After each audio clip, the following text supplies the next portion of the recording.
Hey guys, and welcome back to another video. This week I don't know, I felt like originally I was gonna do something like more animal oriented, like I just kind of wanted to draw some sort of animal with like maybe some foliage and stuff, maybe a bug. Honestly, I felt like drawing a bug. But I don't know, I was sketching and just doodling and seeing what's up, and I don't know, I just ended up doing this instead.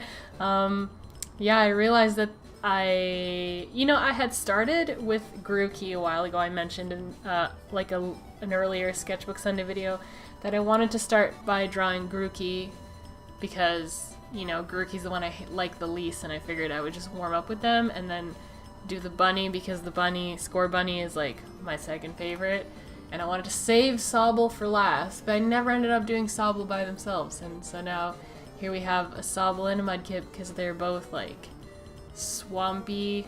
I mean, they just give me like, Sobble gives me the same kind of vibes as Mudkip does, I guess. Like, he doesn't give me open ocean vibes, so yeah, I just kind of put them in like a floating environment of sorts, because I felt like drawing a background, but I didn't necessarily feel like, going super overboard.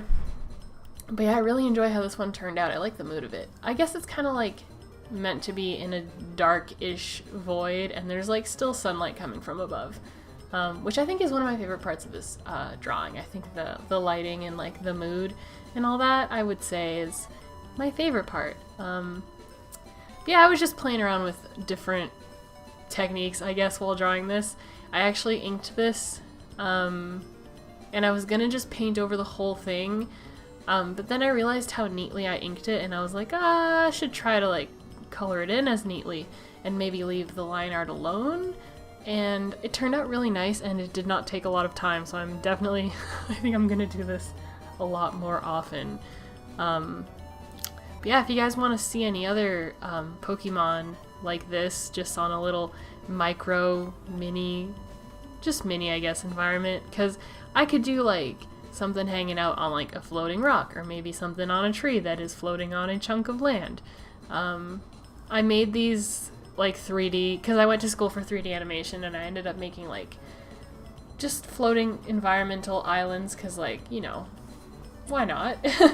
I wanted to make like low poly video game environments, and I had a lot of fun with those, and I've been doing stuff like that with the clay, as some of you have seen some videos as well. I'll play with like clay every now and again, and yeah, I guess this is just the way to do that in terms of drawing, because it's always fun to like do a little thing like this. I would suggest trying it if you're not sure what to draw, or you want to draw something that is like nice but not necessarily something that will take you all day. Yeah, just make a little baby environment for your characters to hang out in. Yeah, not too much else to say. I guess it was a relatively simple process.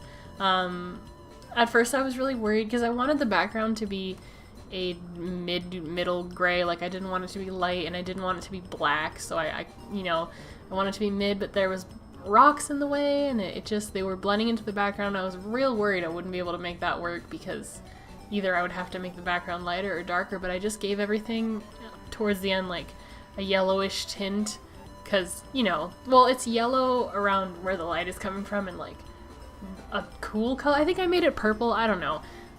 But yeah, a lot of the time to tie pictures together, I'll just kind of fill up a layer with a color, a relevant color, and then put it on soft light. And it just kind of like gives everything a nice hue of that color. It just pulls your whole palette together, it draws everything closer so it looks like it all works better. If that makes any sense. It's just because like sometimes it just looks like the colors that I'm working with like do not go together at all.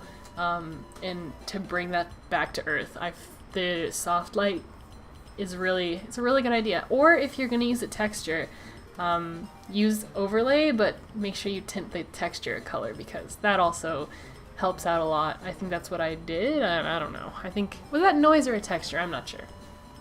But yeah, I think I already asked for, yeah, if you guys want to suggest any Pokemon or mini environments or whatever, feel free. Like, I'm all for those kinds of ideas. I'm pretty much always open for that type of request, I guess. I'm not really super keen on drawing people's like original characters for free, but I'll do a Pokemon. Like if sometimes I see artists and I'm like, man, if they drew a Feraligatr, it'd be real cool.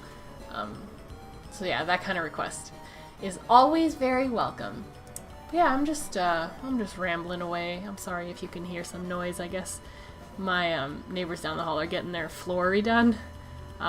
It's cool that they're just willing to do that. Like, if you ask for it, they'll just come take the carpet out and put hardwood in, because they're renovating all the apartments anyway, so I don't think it's of much trouble to them. But yeah, what else? I can't tell if I'm quiet or loud. Oh, I guess this is good.